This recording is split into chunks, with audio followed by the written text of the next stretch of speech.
Hey everybody, welcome to the In All Things podcast. It's time to see God in everything. What's going on, everybody? It is Wednesday, so we are back with a brand new episode of the In All Things podcast. And for those of you watching, you can see that we have a guest here today. And so my name is Mitch. I'm here with Steve as usual, but who's our guest here at the table today? My name is Aaron Taylor. How's it going? How are you? It's good, man. Thanks for having me. And so you are our first guest. Yeah. We haven't had a guest on this podcast yet. We have plans for some different guests in the future, but you're the first one, so that's a big honor. How does it feel? No, I mean, I feel really special to be in this closet with you guys. That's good. It's good. Yeah, we do kind of record in an attic of sorts. Yeah. So, but yes, thanks so much for giving up some of your time and being here today.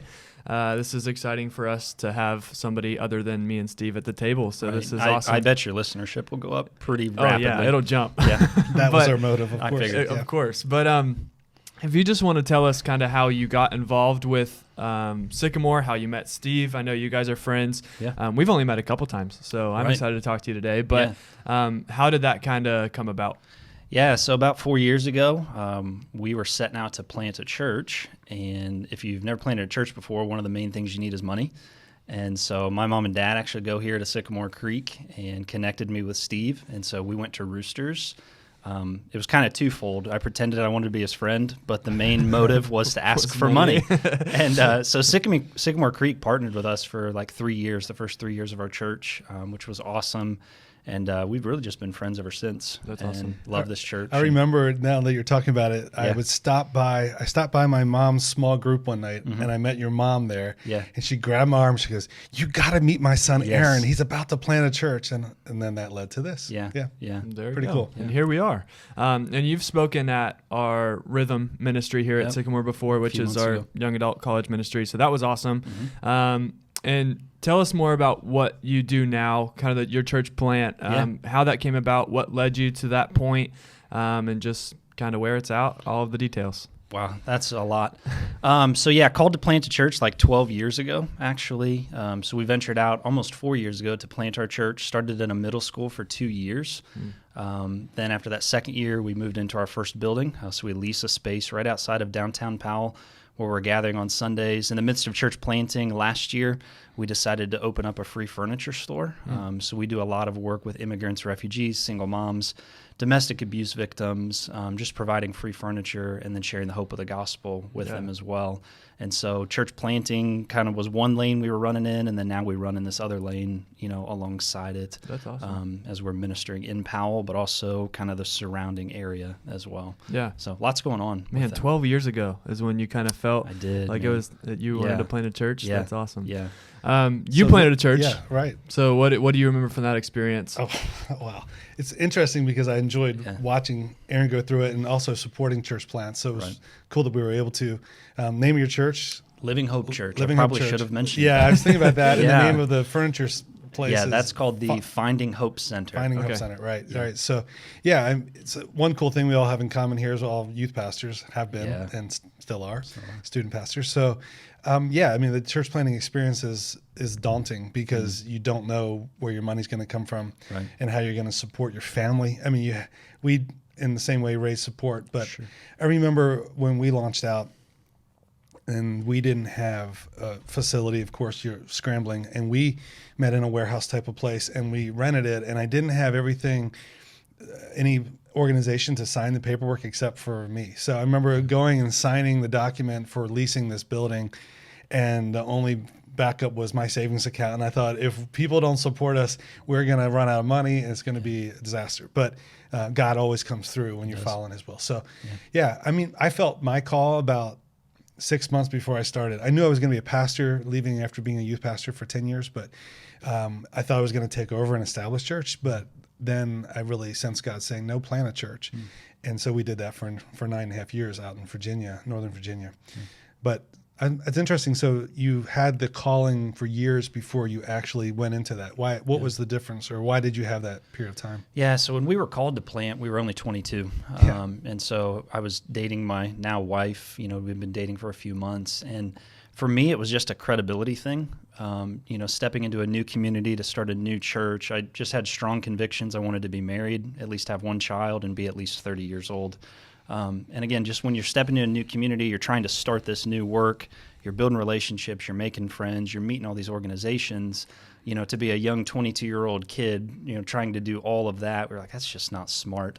And so people are like, oh, 30, you wanted to be the age of Jesus. That sounds That's right. No, there wasn't anything to it. I was like, I'm just young, stupid, and have a lot to learn. That's right. And so we just needed to wait. And so the timeline worked out perfect and had to kind of hit all those markers. Did you kind of have the area of power, at least Ohio, always in your mind, or what? No. So most people don't know this. We actually thought we were going to go to Canada originally. And that sounded like the worst. But we were convinced God was calling us there, and some doors started to close really rapidly, thankfully. Even the thought of living in Canada, I'm just not there for that. Right. And we really started to sense Columbus. So we were looking at communities like Hilliard, Dublin, Powell, Plain City, Delaware. And God just started to kind of narrow that down for us. And Powell was an area I lived, for 10 years growing up. And took my wife one evening through there just to show her kind of our old house, kind of some of the stuff I remembered from my childhood. And I was going to show her the church I grew up in. And when we pulled up to the place where that church was, it had been leveled. And they were building condos where the church once stood. And so we sat right there in that old parking lot. And we looked at each other and we said, we know God wants us to come here. One work had closed, but we knew God was going to raise up a new work, and what he was doing in our family. So wow. That was kind of a cool confirmation really for awesome. us. Very cool. And for those listening that don't know the actual definition of planting a church, right? Yeah. There's a difference between Steve. 10 years ago, you stepped into Sycamore Creek, which was an established church at the time, and you took over the lead pastor position, right? Correct. Planting a church is taking something from the ground up, right? Sometimes even starting with a small group of people, Right. Yeah. asking for money, those types of things, and building a church, right? So that's Correct. kind of the difference between the two. And so kind of what I wanted to do today, because it's a unique opportunity to have 3 pastors at a table, all locally here in Ohio, but kind of in different stages and phases of this thing called ministry. Yeah. Like Steve said, we've all been youth pastors, student pastors at a time. You guys both planted a church, so you are both lead pastors, and now you are lead pastor of a church that's been here for 20-ish, 25? Okay. Yeah. And so what I want to do is, here's the deal, is a lot of people know what a pastor is, right? I mean, that's pretty simple. Sure. But not a lot of people know what the ins and outs of what it looks like to be a pastor on a day-to-day basis, what that kind of looks like for us outside of Sunday, right? So I just want to kind of have that conversation today, very openly, very honestly, about the ins and outs of ministry and being a pastor and all of our different spheres of life and circles of influence. They're also very similar. So that's kind of where I want to go today, because I think for people listening, it would be kind of interesting and unique to hear from pastors, just kind of like, yes, on Sunday mornings we prepare the message, we lead church, but there's so much more that goes on in the life of a pastor that a lot of people don't get to see. And so let's start with kind of the conversation of, how do you become a pastor? I remember one time Steve was asked if it was a family business that was handed to him. Yes.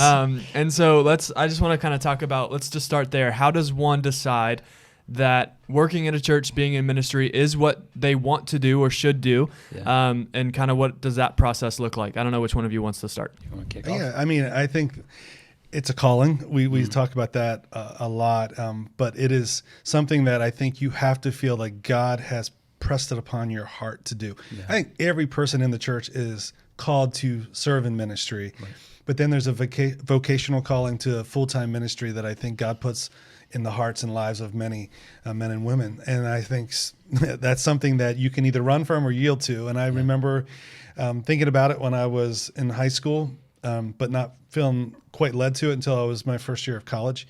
And I felt God pulling me away from a life of business and accounting toward ministry. And once you feel that calling, it's like you can either run from it and be out of God's will, or you can accept it and yield to it. And so, and that takes on different forms, and I think at different stages of your life. I felt called to youth ministry specifically, and I didn't look at it as a stepping stone to be in this position I'm in now at all. Some people do, and that's not necessarily wrong. If they pour their heart into what they're doing when they're doing it, I don't have a problem with that. And there are youth pastors that are 50 or 60 years old, my age. I'm not 60, I'm 51. But anyway, I do think I'm enjoying this because of our different ages, different stages. I think it's great. So, Aaron, what do you think? Yeah, I mean, I became a pastor because I flunked out of college. So, but for real, like I was going to school to be a math teacher, and it wasn't working out. And in the midst of that is where I felt that calling, like you're talking about. So many of my plans, dreams, and aspirations were just thrown to the curb because God was doing something different in me.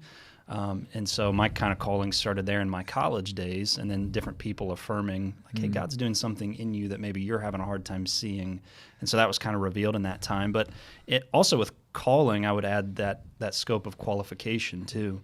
And those have to kind of work in tandem. Like God, I may sense God's calling me to something, but the confirmation in His Word of like, here's the requirements of a pastor, and so what does God, require of you in this calling, in this role? Do you fit that? And so making sure we live in both of those camps at the same time. Yeah, that's great. The confirmation from God's Word and from other mature pastors that can say, I see that in your life, or hold on a minute. How about you?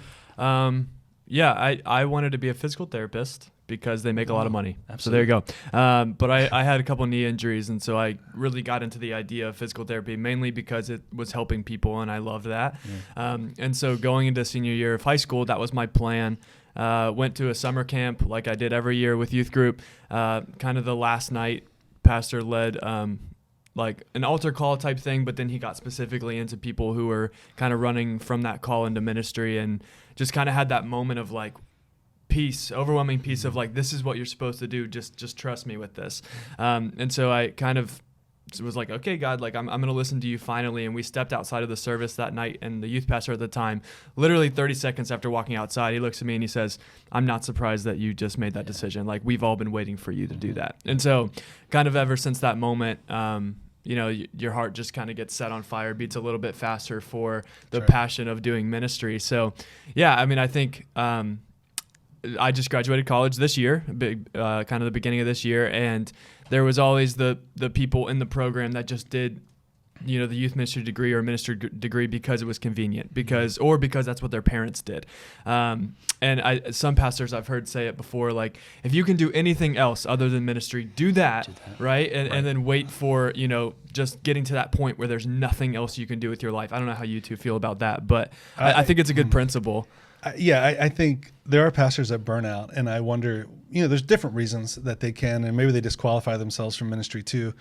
But I cannot imagine doing anything else. I have no desire. I mean, there's times when it's hard, and I think, okay, Amazon, how's that work?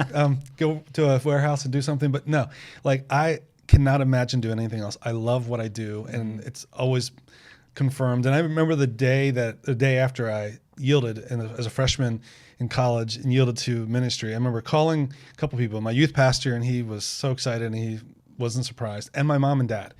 And they were just so excited about it. And that's just affirming, people in your life. And then it's just, it's hard, it's ups and downs, and you're going to discover that. And I know you have as well. Yeah. I think that's interesting too, because even just this past 18 months, in so many areas of life, not just for pastors, but so much has changed for all of us. But even as pastors, we've dealt with different dynamics that we were unfamiliar with. And there's been times, as I'm sure there has been with both of you, where it's like, maybe Amazon is a good idea because that seems so much easier than what we're doing.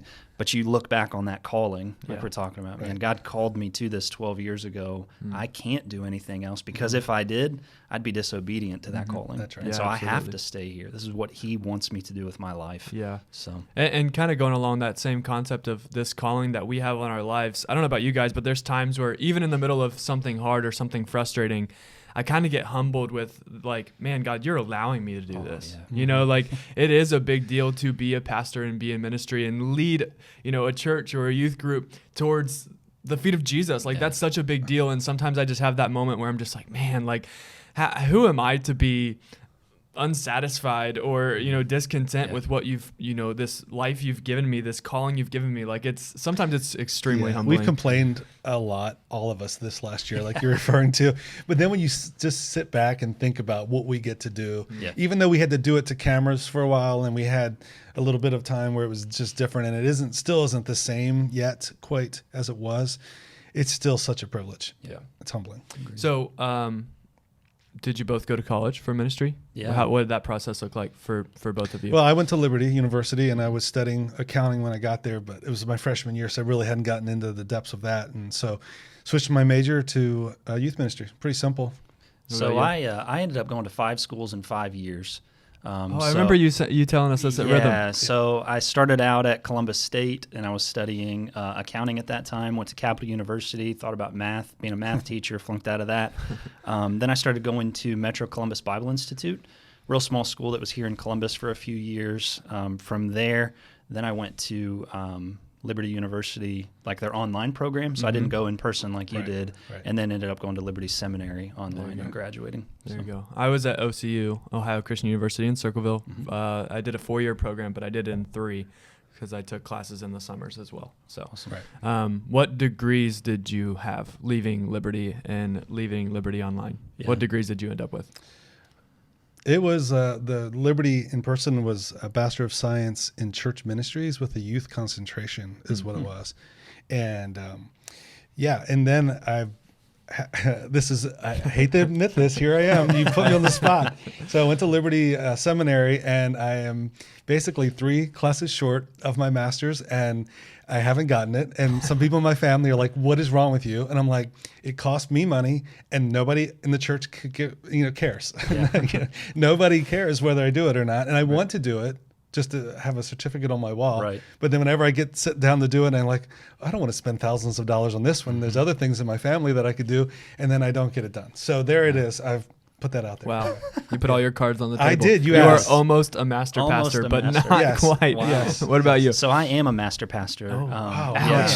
No, I have a bachelor's in religion from Liberty, and then also a master's in evangelism and church planting that I did. Awesome.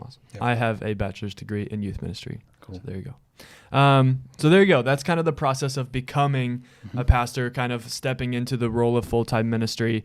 I agree. It's a little bit of a balance between, yes, a calling, but also the qualifications and the training that it takes to do something like this.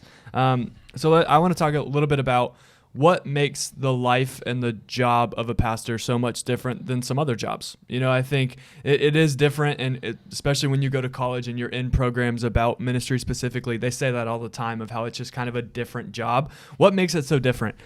Because, from the outside, we work on Sundays, but what else really is there, right? So what would you guys say are some big differences between the life of full-time ministry compared to some of the other jobs that people work? I don't know who wants to start. I know one of the things that initially comes to mind when I get asked that question, because occasionally we get that question, like, what do you guys do? You work an hour a week. That's a great gig. As a pastor, we don't necessarily get to clock out ever. I worked as a manager of a pizza store for a long time, and you would work 9 a.m. to 5 p.m., and then you went home. It seems like in ministry, especially in this age of technology, we always have to be available. And so, like even last evening, I was out till almost 9 o'clock visiting some families that were in crisis. If we worked normal, and I put that in quotes, jobs, sometimes 5 o'clock is where you get to go home. I'm off the clock. Sorry. You can't reach me anymore. But in ministry, I don't want to say that we don't get to do that, because again, this is a calling that we are so blessed to have. But we're always on call. Yeah, I would agree. That's one of the 20. That's one of the things that sometimes makes you envy regular jobs. Yeah, it's like they leave it there. I mean, you can never leave it. But it's not that you want to leave it, but you'll burn out if you don't put some parameters in place. Big thing that jumps to my mind immediately is the whole fishbowl. Is that everybody's watching you all the time, how you live your life. I know you and I talked about it too when you first started talking about ministry, going into ministry. The whole idea of putting our lives out there on social media. It's like you have to be careful of everything that you post. And I know you're on Facebook and Instagram, but everything you do, everybody's going to analyze it. Everybody's going to study it, and you can't put anything that could be perceived the wrong way, even though it might be funny. Somebody's going to say, well, that's inappropriate, but they'll do it, but you should. Right. So I think we face that all the time. Yeah. I think there's more, definitely, but I think those are two big ones. I think whether we want to admit it or not, there's a lot of people who do put pastors and ministry leaders on a pedestal. And to some degree, right, like the scripture does hold pastors to a higher standard, but, that can be hard sometimes to realize that, yet again, people are always watching. And if you say one thing the wrong way, or you post something the wrong way, or you don't post, like it can get really dangerous, especially in the world of technology. I agree. Right. I would say, like I shared this with the staff, but just last week I went to Chipotle to pick up dinner for our family. And as I was walking in, I noticed there was a lady with 2 young children that was walking in, and the 5-year-old son was staring at me as I was coming up. And I was like, this is weird. I didn't recognize them. Yeah. And as I got in there, I got in line behind them, the mom said, we go to your church. I was like, oh. And I'm thinking, you do. And and then she went on to say they've been watching online. They came for like 3 weeks, and then the pandemic hit, and then they've been watching online ever since. And their 5-year-old watches from their living room, me on the TV screen. So he kept looking at me like I was something special. But the point being is that, we can never really let our guard down totally. Like we can't be rude if we feel like being rude to somebody in line or to the workers. We shouldn't be. Nobody should be. But we're even at this higher standard. We shouldn't say anything, do anything, and people are watching the way we treat people all the time, being kind, being polite, which is something everybody that's a believer should do, right? And we should always be that way. We're always on, though. I think you're like 24/7. It never leaves you, but when you're in public, you're always on. Yeah. And I think that's something we carry. Obviously, besides, just the always having that in your mind that people are kind of watching or could be watching, what other negatives do you think there are to kind of always being on or always feeling like you are being watched? Or, what kind of negatives do you think could come with that? I think there's positives too. Like I think it does, sharpen us and keep us kind of at that standard of I have to be careful with what I say and what I do, which I do think is important. But what other negatives do you think could come with that? Well, I think we have to be very cautious that we're not putting on one facade in public and one in the privacy of our homes, right? Good. So our home is the one place where we can close the door and kind of let the guard down and be ourselves. But especially, when you have children, and especially young children, I mean, they're watching everything we do, everything we say, how we act and interact with one another. And if we're this way in public, yet the moment the garage door shuts, dad transforms into this person, I mean, how are they perceiving a walk with Jesus and what that actually looks like, and a marriage and parenting and all of that stuff. And so even, in public, man, we can't let our guard down because we're being watched, but let's be that way in our homes too, and be that same person for them. Absolutely. It's important. Yeah, the danger of being fake, I think, being a hypocrite. And if I'm one way in public, and then even with our staff, and we're together a lot, there's 6 full-time staff here, and we're together a lot, and we would call each other out on it, like, oh, you're fake. You're being that way here, but you're not, So, but we want to be real people too. So we don't want to put out an image that we have it all together and that we're always perfect either. So I think that's and kind of like a story like you just shared with meeting that family in Chipotle, and kind of seeing the way that the little boy was looking at you and things like that. Like I think there's also a negative side. Maybe we can speak to it a little bit of, could it go to our heads really quickly? The fact that we're always being watched, and the fact that, there are people who are like, oh my gosh, that's Pastor Aaron, right? Like what do you do with that? How do you kind of balance that in your own heart and mind to where, you aren't this big show, this big deal, but people sometimes do perceive you that way. Have you ever struggled with that to any degree? Anybody? I think, okay, so this is where I believe social media becomes a blessing if we use it properly. Social media, I can't remember who said it a long time ago, but we have to be cautious not to compare our highlight reels to everybody else's everyday life. But as pastors, and one thing I try to do is I try to expose my everyday into that realm so that people see us as normal. And then so if my daughters, say or do something that is just wild as they're interacting with me, like I want the world to know that, number one, because it's hilarious, but number two, because it normalizes us as humans, and they realize like, oh man, they struggle with the same things that we do. And even, when we have the opportunity to teach, there's a part of the pastoral element where we need to normalize ourselves. Yeah. And just be normal in front of our people. Right. It's so important. I think I heard it at a recent preaching conference was about don't make yourself the hero of every story, right? Yeah. Like let them see your mistakes and share that. Share your failures, share your flaws. Right. I mean, I think one of the things that exposes it in my life is coaching, because I'm very competitive. Coach baseball, coach my son's travel team, and also with Lakeview with the junior high team. And I don't curse. I just don't do it. Now I have to admit, I think the words in my head sometimes, but I don't. And they all, other coaches know that. And I know it's bad. I know, but beyond the cursing or not, it's the over competitiveness sometimes to the point of, is that even the right attitude to portray and to be an example of? But sometimes I'll even admit, hey, I shouldn't have said that. Not that it was a curse word or anything like that, but I shouldn't have even said that in the attitude. And I think admitting that, being humble by that. I mean, if we live our lives, we will have moments where we will humble ourselves. And yes, a 5-year-old thought I was something because he saw me on his TV screen. But there's enough in ministry to humble you the very next moment to realize you're not that special. Yeah. You guys have both been in ministry longer than I have. I'm coming up on like a little over a year, so it hasn't been long.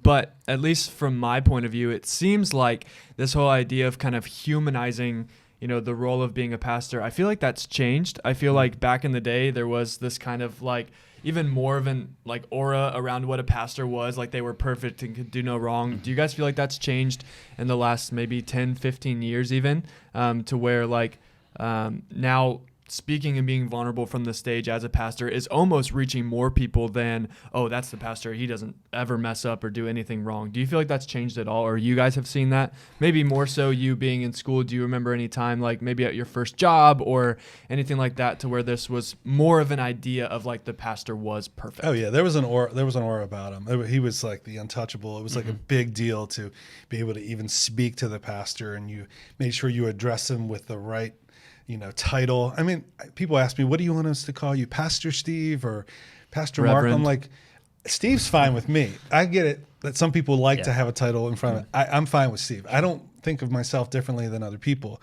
but I know what you're saying. And I think that all the things that have happened, the Catholic Church got in the news a lot because of the crisis with the priests that, were abusive. But that's not just Catholic. That's in all denominations. And I think that it calls those in our profession to take a hit, but I think there's none of us are above failure, above flaws. And so I think though that does make us more relatable to people, although there should be a higher standard, like 1 Timothy and Titus tells us we should live to a higher standard, and that doesn't mean perfection. None of us are perfect, but it does mean that we should be an example to other believers. Yeah, I mean, I think like you're talking about, there has been that cultural shift. I grew up in a church environment where the pastor was highly esteemed, not just because of who he was, but because of the position he held. And I think culturally, I know we've encountered it in church planting. Like you tell people that you're a pastor, you're going to get two responses. Either they don't care or they don't want anything to do with you. You know what I mean? Right. And so in our culture now, that respect has to be earned. And how's it earned? Well, we've got to normalize ourselves and get that trust over time with people so that we can speak these things in the scriptures. So you think and kind of hold the position that almost being vulnerable, being a human being, actually creates more credibility and more trust in the world of being a pastor. Would you say that's true? These days, Would absolutely. you agree? 100%. Yeah. Absolutely. I read a quote the other day. Michael Todd, we reference him a lot on this podcast, but his new book just came out a couple weeks ago and I'm reading it. And he had this line that said, did you know that sometimes the first translation of the Bible that people read is your life? Wow. And his whole point was, they may never pick up the word of God for themselves, right? But they might read the book of Aaron or the book of Steve at a Chipotle, right? And you are speaking so much more with, how you live and the things you say and do on a day-to-day basis, sometimes even more than somebody who may never come to church, may never read the Bible, but they say, man, remember that guy in Chipotle that was just so kind or so nice? Like, I just think that's extremely important, especially for pastors, but for everybody, right? Like our lives speak so much more sometimes than, maybe some of the church words and the things we do. Maybe the way to get people to understand who Jesus is and how much he loves us and all of those things is just by the way we treat other people. Yeah, one of the verses that I've always loved, I learned it when I was a kid. I think it's Psalm 19:14. It says, "Let the words of my mouth and the meditations of my heart be acceptable in your sight. Oh God, my strength and my redeemer." Yeah. That's probably the King James version that I learned it in. But the point being is like, I'm always thinking it's the audience of one, but there's more than God watching, but he's the one that matters the most. So I got to please him first. But if I'm pleasing him, I'm going to treat people and show people the love of Christ. And I'm going to have a thought process that my words matter so much. And the way I treat that 5-year-old Chipotle and everybody else that I come into in contact, it all matters, and it all leads people either closer to Christ or further from Christ. Mm-hmm. Yeah. I don't know about you guys, but personally, I would love, just to live a way and everywhere I go, everything I do, to where people are attracted to just the kindness and love that I have. And then they're like, wait, you're a pastor? You work at a church? Like, you just seems like so nice and genuine and authentic. Like I strive to live that kind of life, to where not that people are shocked, but those who don't go to church are almost like, wait, but you're not like snooty and rude and better than us. Like you're so genuine and authentic, and that's awesome. Like I just think that means a lot to me personally, but yeah. Yeah, I think we have an opportunity in this culture to change the perception of what a pastor is and who a pastor is by living the lives that we live, and then saying, well, yeah, this is what I do vocationally and in my calling. It's like, wow, really? And then again, it's going to bring credibility to the message that we then speak. Yeah, so absolutely. We were talking about this a little bit yesterday, but kind of that idea of changing the perception is big for me because when I was in college and youth ministry, one thing that my professor, his name's Chase, I'm really close with him, but one thing he was really big on was kind of redefining what youth ministry is and what youth pastors are, because the standard for so long has kind of been, oh, you show up late, you're unprofessional, things might happen well, they might not, like you just give them Gatorade, you go out about your day, or Mountain Dew, whatever. But like that standard is changing. And I don't know if maybe you guys have seen that in the church as a whole, like the standard of professionalism and the fact that the church can do things well. Has that changed at all in the last couple of years, or from your experience? Like, was there a shift in that at any point to maybe being more professional? What do you guys think on that? Or maybe not. I don't know. I'm just saying on youth ministry. Youth ministry, I do think it's changing a lot. We talked about it yesterday. I mean, there's different styles of churches, and the way we grew up was different, and things have come along a lot of ways in our arenas that we work in, and we know that we only get that first one chance to make a first impression, right? You don't get a second chance at that. And so we know when people come in on a Sunday, we want from pulling the parking lot till they leave to have a great experience. And so we care about all the different factors. And we were talking the other day about even within the church service, not having awkward downtime moments where it used to be like, in the way I grew up, somebody come on and do their thing, and then they'd walk off and there'd be like 10 seconds of silence, and how that makes people uncomfortable. And we try to make everything as good as we can, professional as we can, for that purpose, because it points people to Jesus. But if things are done well, they can focus. But I don't know if that's answering your question. No, I was just curious if you guys have seen any swings or shifts in the church as a whole, but I don't know. Yeah, I mean, again, even in the age of technology, the way that we present ourselves on media platforms, radio, podcasts, YouTube, all that stuff, like it matters in this cultural context that we're in. Yeah. Because if they're going to watch an hour church service, or they're going to watch an hour of this YouTube video, quality matters. The presentation of content matters to people, and so that's a huge shift. Definitely. It used to be you could just give them a cassette tape that you could barely hear the person, and like, they were going to listen to it. That's but these days, it's changed. Information is readily available across so many platforms. Yeah, so. And I don't think that this idea of professionalism or how things look or how things sound is the ultimate reason for why we do what we do. But I do think it's important. And I love, I don't remember who said it, so I'm not going to try to quote anybody, but I love the stance of the fact that we were created by a creative God, and so kind of like the standard of all things media and marketing and creativity should come from the church, because we're closer to the source than a lot of companies and brands. We get kind of this direct line to the creator, so I think that's a really awesome point. So I don't know if it's okay with you guys, but we're just now kind of getting into some of the things I wanted to talk about. I want to get into the life of what it's like for our spouses and our kids and things like that. And so I would like to make this a 2-part episode, if that's okay with both of you. Sure.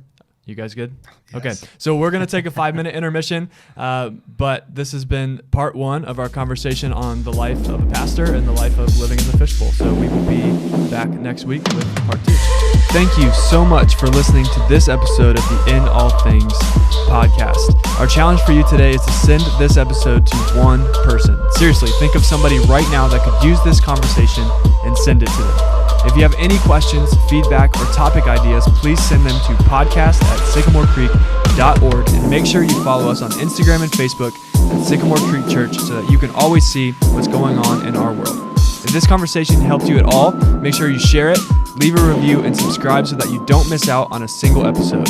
We love you, God loves you, and we'll see you next week on the In All Things podcast.